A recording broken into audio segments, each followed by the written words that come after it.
جس وقت میرے آقا علیہ الصلوۃ والسلام نے فرمایا تم رشتہ کرنے لگو تو رشتہ کرتے ہوئے صورت جسم اس کے اوپر دھیان ہوتا ہے تمہارا، سب سے بہترین جو چیز ہے وہ ہے دین۔ دیکھو کہ کیا دین بھی موجود ہے کہ نہیں۔ دین، اب یہاں ہمیں ایک پیغام ملا کہ رشتہ کہاں کرنا ہے؟ دیندار لوگوں میں۔ بیٹی کا رشتہ کرتے وقت ہر چیز دیکھی گئی۔ جب بیٹی کا رشتہ کرنے لگے کیا دیکھا؟ ٹائل، پتھر، گھر، کاروبار، بچے کی خوبصورتی، قد کاٹ، کیا یہ بھی دیکھا کہ دین والا بھی ہے کہ نہیں؟ جب ہم نے ایسا نہیں دیکھا تو اس کا نقصان کیا ہوا؟ آپ کے سامنے ہے جیسی نسل آگے پھر پیدا ہوئی۔ مائیں عورتیں آ کر جب رشتہ چیک کرتی ہیں، دیکھتی ہیں، بیویاں بہنیں، مجھے یاد نہیں ہے کہ کسی بہن نے، ماں نے آ کے اپنے بچے کے لیے انتخاب کرتے ہوئے کسی سے پوچھا ہو نمازی بھی ہے کہ نہیں بیٹی، پردہ بھی کرتی ہے کہ نہیں۔ جب رشتہ کرنے آتے ہیں ہر چیز، قد کاٹ، خوبصورت ناک، کان، خوبصورتی، زہرداری، گھر، خاندان، سب دیکھ رہے ہیں۔ جس سے نسل کو آگے فائدہ ہونا تھا، جس سے انسانیت کو فائدہ ہونا تھا، جس سے آگے نسل نے بڑھنا تھا اور ان میں ان کے اثر ہونے تھے، وہ تھا کردار، وہ تھے اعمال، وہ تھا دین۔ ہر چیز دیکھی، نہیں دیکھا تو دین نہیں دیکھا۔ پھر اس کے بعد ایسے لوگ پیدا ہوں گے نا جو آپ کے سامنے ہیں۔ میرے آقا علیہ الصلوۃ والسلام نے فرمایا، حضور صلی اللہ علیہ وسلم نے فرمایا کہ جب تمہارے گھر میں بچہ پیدا ہو، اس بچے کا نام اچھا نام رکھو۔ پہلے رشتہ اچھا ڈھونڈو لڑکی کے لیے اور لڑکے کے لیے، اس کے بعد جب بچے کی پیدائش ہو جائے تو اب ان کے نام رکھنے کے لیے اپنی مرضی سے نہ رکھو۔ آپ کے سامنے مرضی سے نام لوگ رکھ رہے ہیں۔ حضور نے فرمایا اللہ کو کون سے نام؟ احب الی اللہ تعالی عبد اللہ و عبد الرحمن۔ اللہ کو یہ دو نام بڑے پسند ہے، عبداللہ اور عبد الرحمن۔ اور پھر حضور نے فرمایا کہ اللہ رب العزت نے فرمایا اپنے بچوں کے نام عبداللہ اور عبد الرحمن رکھو، یا انبیاء کے نام پر رکھو، یا اچھے نام رکھو۔ اور انبیاء کے نام پر پھر حضور سے صلی اللہ علیہ وسلم سے محبت اور عقیدت رکھنے والے حضور کے نام پر نام رکھے۔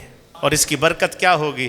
حشر کے دن جب اللہ فرمائیں گے محمد صلی اللہ علیہ وسلم آ جائیں، جس کا نام بھی محمد اور احمد ہوگا نا، وہ سارے وہ اٹھ کے چلے پڑے، فرشتے ان کو بٹھا رہیں گے۔ آپ کو نہیں بلایا، یہ محمد مصطفیٰ احمد مجتبیٰ صلی اللہ علیہ وسلم کی ذات کو بلایا جا رہا ہے۔ تو میرا مالک فرمائے گا میرے حبیب کے نام پر جن کا نام ہے ان کو بھی آنے دو، بغیر و حساب و کتاب جنت۔ یہ ہے نام کی برکت۔ نام کا شخصیت پر گہرا اثر ہے، اسی لیے حضور صلی اللہ علیہ وسلم نے نام بدلے۔ جس کا نام حرب تھا حضور نے کہا بدل دے۔ اب اسی طرح حضور نے نام رکھوائے، حارث رکھو، حمام رکھو۔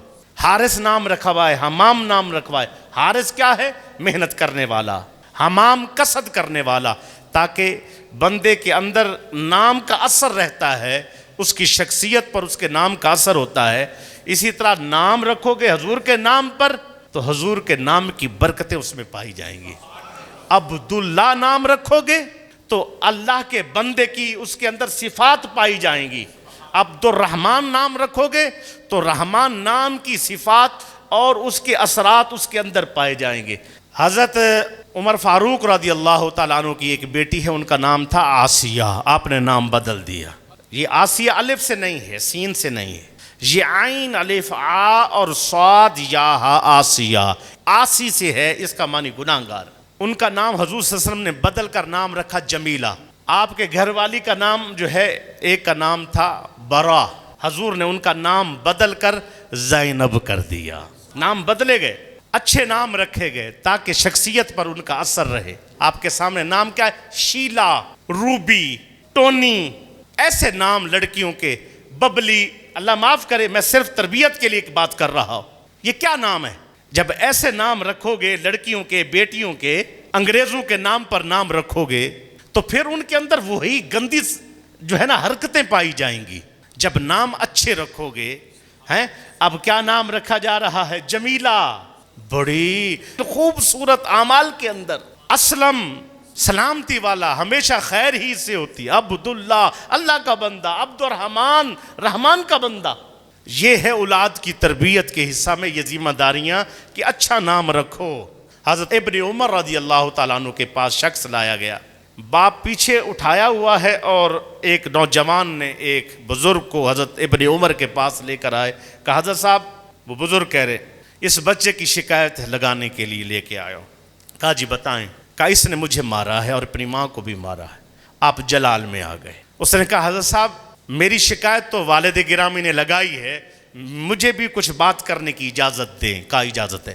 کہا میں چھوٹا تھا تو جب پیدا ہوا انہوں نے میرا نام حرب رکھا ہے، نام حرب رکھا ہے، لڑاکو جھگڑالو۔ ماں باپ کا کام ہے اولاد کو حلال رزق کھلائیں، ان کی تربیت کریں، ان کو اچھا نام دیں، لیکن کیا ہے انہوں نے میری تعلیم و تربیت اور ادب کیا سکھانے تھے، انہوں نے تو مجھے اونٹوں کے ساتھ چرانے میں اور جنگلوں کے اندر بھیج دیا۔ آج میری عمر 30 سال ہے اور میں نے یہی کام اونٹ چراتے چراتے ہی بڑا ہو گیا ہوں۔ حضور عرض یہ ہے کہ جس وقت اونٹ آپس میں لڑتے ہیں تو میں ڈنڈا ایک اونٹ کو مارتا ہوں، دوسرا دوسرے اونٹ کو مارتا ہوں، لڑنا چھوڑ دیتے ہیں۔ اب جب کہ گھر میں آیا یہ لڑ رہے تھے، مجھے تو کوئی پتہ نہیں ہے انسانوں کو کیسے صلح کرائی جاتی ہے، کیسے تربیت، میری تو ہے ہی نہیں۔ میں نے وہ اونٹ والا کام کیا، ایک ڈنڈا امی جی کو مار دیا، ایک ابے جی کو مار دیا، یہ آپس میں ایک دوسرے کو چھوڑ کے بیٹھ گئے۔ مجھے کہتے ہیں ابن عمر کے پاس لے چل، اب آپ کے پاس آگے میری شکایت لگا رہے ہیں۔ تو حضرت ابن عمر فرمانے لگے آج اس ذلت کے مقام پر بزرگ تو کھڑا ہے، اس کی ذمہ داری تیرے اپنے اوپر ہے، تیری بیوی پر ہے۔ تو اولاد کی تربیت کرتا تو تیری اولاد آج تیرا عزت بھی کرتی، اولاد کی تربیت کرتا تو تیری اولاد تیرا ادب و احترام اور خیال بھی کرتی۔ جب تم نے ایسا نہیں کیا اس بدولت تمہارے ساتھ ایسا ہو گیا۔ حضور صلی اللہ علیہ وسلم نے فرمایا یاد رکھ لو کہ جس نے اپنی اولاد کا اچھا نام رکھا، اچھے نام کے، حضرت ابی دردہ روایت کرتے ہیں اور حدیث ابی داؤد شریف کے اندر موجود ہے، قیامت والے دن انکم تدعون یوم القیامت، قیامت والے دن پکارا جائے گا، انکم تدعون یوم القیامت باسمائکم، پکارا جائے گا اے فلاں بن فلاں آ جاؤ، انکم تدعون یوم القیامت باسمائکم اسماء آبائکم وَأَحْسِنُوا أَسْمَاءَكُمْ۔ حضور نے فرمایا حشر کے دن تمہارے ناموں کے ساتھ تمہیں پکارا جائے گا، تمہارے باپ کے نام کے ساتھ تمہیں پکارا جائے گا۔ وَأَحْسِنُوا أَسْمَاءَكُمْ، اپنے نام اچھے رکھنا تاکہ حشر کے دن تمہاری عزت برقرار رہے۔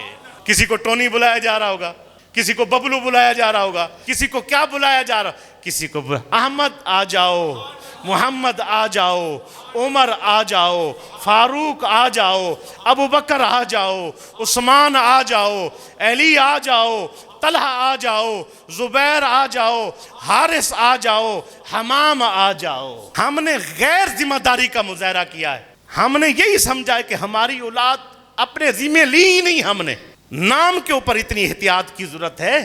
مسلم کی حدیث ہے، اما عائشہ صدیقہ کے پاس ایک عورت آئی رضی اللہ تعالیٰ عنہ، آ کر کہنے لگی بھوکی ہوں، میرے 2 بیٹیاں یہ بھی بھوکی ہیں، ہمیں کچھ کھانے کو دے۔ اما عائشہ کے پاس صرف ایک کھجور تھی، ایک کھجور، آپ نے وہ کھجور اس کو دے دی۔ اولاد ہوتی ہے، اس نے کھجور کے 2 ٹکڑے کی، ایک بیٹی کے منہ میں ڈال دیا، دوسرا دوسری بیٹی کے منہ میں ڈال دیا۔ حضور تشریف لائے تو اما عائشہ نے حضور صلی اللہ علیہ وسلم کی بارگاہ میں عرض کیا آقا ایسی عورت آئی بھوکی تھی، میرے پاس بھی صرف ایک کھجور تھی، حضور میں نے اس کو دے دی۔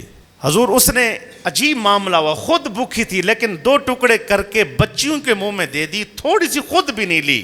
میرے حضور نے فرمایا جس نے اپنی اولاد کی تربیت کی، اپنی اولاد کے کھانے پینے کا انتظام کیا، ان کے نام اچھے رکھے، جب وہ فوت ہو جائیں گے، اگر وہ جہنمی بھی ہوئے، یعنی جہنم کا حکم ہو گیا جہنم لے جاؤ، وہ لڑکیاں، وہ اولاد جہنم کے آگے کھڑے ہو کر پردہ بن جائیں گی اور اپنے ماں باپ کو جہنم نہیں جانے دیں گی۔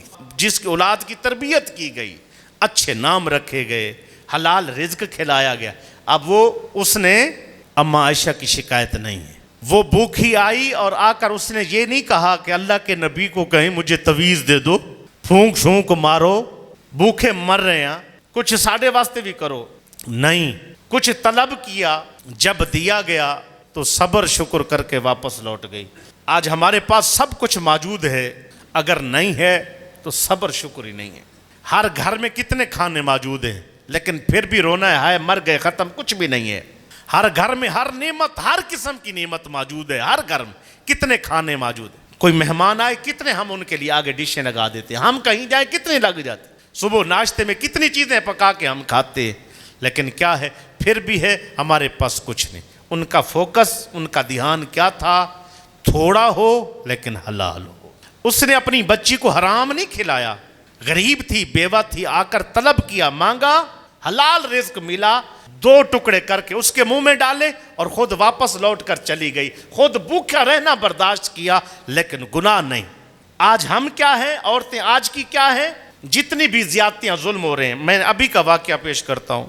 ہمارے ایک مرید ہے، SHO ہے، اس کی بیوی بچوں کے کپڑے پھٹے ہوتے ہیں، کیوں؟ اس کے ساتھ کے لوگ کوٹھیوں میں رہتے ہیں، اس کے ساتھ کے لوگوں کے بنگلے ہیں، گاڑیاں ہیں، ماڑیاں ہیں، سب کچھ ہے، بیوی اچھی ہے، نیک ہے۔ اس نے کیا کہا کہ اگر حرام کی کمائی گھر لانی ہے تو گھر میں نہ آنا، ہم رکھی کھائیں گے، بھوکے بیٹھے رہیں گے، سوکھی کھا لیں گے، لیکن ایسا بالکل نہیں ہوگا۔ حرام کا ایک نوالا، 1 روپیہ، 1 پیسہ بھی گھر میں لے کے نہیں آنا۔ اس کی برکتیں کیا ہوئیں؟ اولاد نیک ہے، بچے ٹھیک ہیں، خود سر سے لے کر پیروں تک بہن بیٹی وہ پردہ کرتی ہے۔ آج لوگ اتراتے ہیں چند ٹکوں پر، خوش ہو جایا کرو جس کے پاس دین ہے۔ دین سے بڑی نعمت اور رحمت اللہ کا فضل اور ہے ہی نہیں۔ دین کے ساتھ اگر کوئی 4 ٹکے زیادہ ہیں تو ٹھیک ہے۔ اسی طرح حضور صلی اللہ علیہ وسلم نے فرمایا، جس نے اپنی اولاد کی تربیت کی، وَجَاءَ يَوْمَ الْقِيَامَةِ وَهُوَ وَزَمَّ أَصَابِعَهُ، جب قیامت والے دن لایا جائے گا، جس کی 2 بیٹیاں، 3 بیٹی، 1 بیٹی اولاد تھی، اس نے اس کی تربیت کی، دیندار بنایا، مسلمان بنایا، قرآن پڑھایا، اچھا نام رکھا، اس کو نماز سکھائی، دین کی طرف لگایا۔ جب وہ حشر کے دن آئے گا، میں اور وہ شخص، حضور صلی اللہ علیہ وسلم نے فرمایا ایسے، وَزَمَّ أَصَابِعَهُ، حضور نے انگلی کے اندر انگلی ایسے ڈال کے فرمائے، اس میں اور مجھ میں کوئی فرق نہیں ہوگا، جنت میں ہم ایسے داخل کر دیے جائیں۔ اتنا بڑا اجر ہے۔ میرے آقا علیہ الصلوۃ والسلام نے ارشاد فرمایا کہ جو شخص اپنی اولاد کی تربیت کرتا ہے، ایسے ہے جیسے وہ راہ خدا میں جہاد کر رہا ہے۔ جہاد کیسا کہ اس نے جہاد کے اندر، ہر جہاد میں، اس جہاد کے اندر نہ اس نے روزہ چھوڑا، نہ اس نے نماز قضا کی، ایسا جہاد۔